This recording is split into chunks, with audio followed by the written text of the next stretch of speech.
I'm Jennifer Snezdy. You're watching News 24 Live. I'm joined in studio by South African b-boy The Curse. He's just won Red Bull BC1 and he's here to tell us about his next adventure. Hello. Good afternoon. Thank you for coming in. Thank you for having me. Now tell us exactly what a b-boy does. What a b-boy does? Wow, that's something. I never thought of that, you know.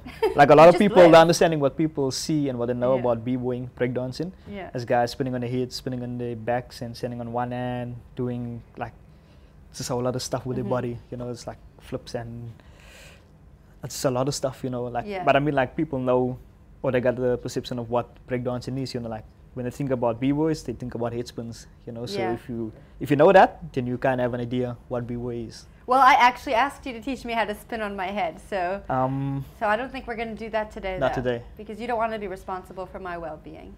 No, let's not do that. Okay, tell me about your name, The Curse. This is your b-boy name. Where did it come from? Well, the name basically came from a competition that me and Benny were supposed to enter as a 2-on-2, and then we kind of came up with a name like Gift and Cursed, and we never used the name, you know, and then that time I never had like a stage name, so I just went with the name, kept it, and then this is where it is, you know, and it kind of like, you know, people will choose a name that defines their style of dancing, like what they do. So The Curse is basically the opposite of my style, you know, I'm more of a smooth, passive, relaxed kind of person when I dance, so it's just like the opposite of that. Now, tell me about your b-boying. How did you get into it? How did you think, like, what switched in your head that said, I want to be a break dancer and I want to do I want to do this for life. Amazing. Exactly. When did that happen? Well, that basically started in primary school. Primary school? Primary school, yeah. Really? But I never did it in primary school. I always saw it happen then because it was like a fundraiser happening at school.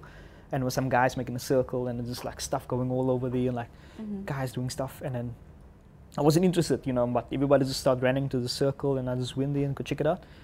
And there was guys dancing. And then like that time I knew like, okay, this is what I want to do. But I never knew people at that time that can actually like teach me how to do it. So I got to high school and then there was a few guys in my class that actually did it. And then intervals, a break time, and in the corridors I'll hang out with them and just start learning doing the stuff. You know? That's very cool. What's the first move you learned how to do? Wow, flare. What's that? Is that the... Yeah, it's a thing like when you, most of the stuff your legs is in the air, you know, but you're using like both hands, like you're swinging from one end to one end and your legs are swinging. Like a gymnastic move, like it's like popular in gymnastics, you know, you see like legs just go like that. Flares, like this. Yeah. Oh, I know exactly what you're speaking about. Yeah.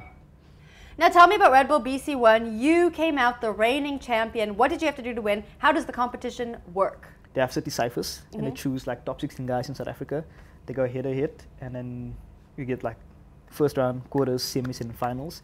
So I made it to the finals, second time, like since 2012 I won it. Now 2015 I'm back and I won the competition again. That's awesome. Now you said you go head to head. What's it like watching the person you're going up against do their routine? Do you get really nervous?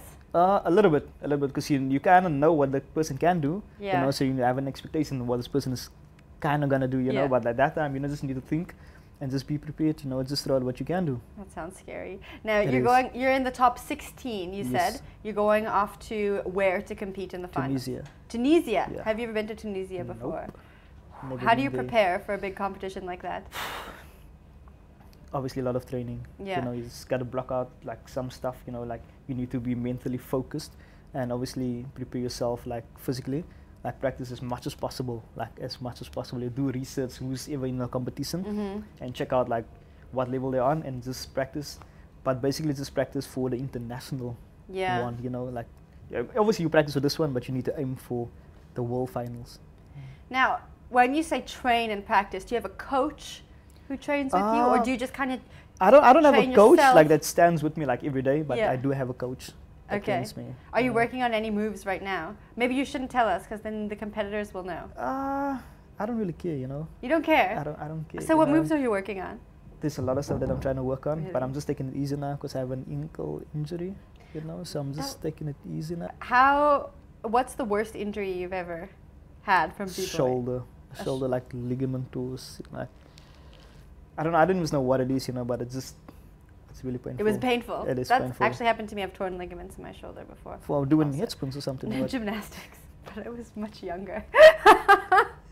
Awesome. Okay. How can we find you online and check out your awesome b-boy moves and find out how you do at your next competition?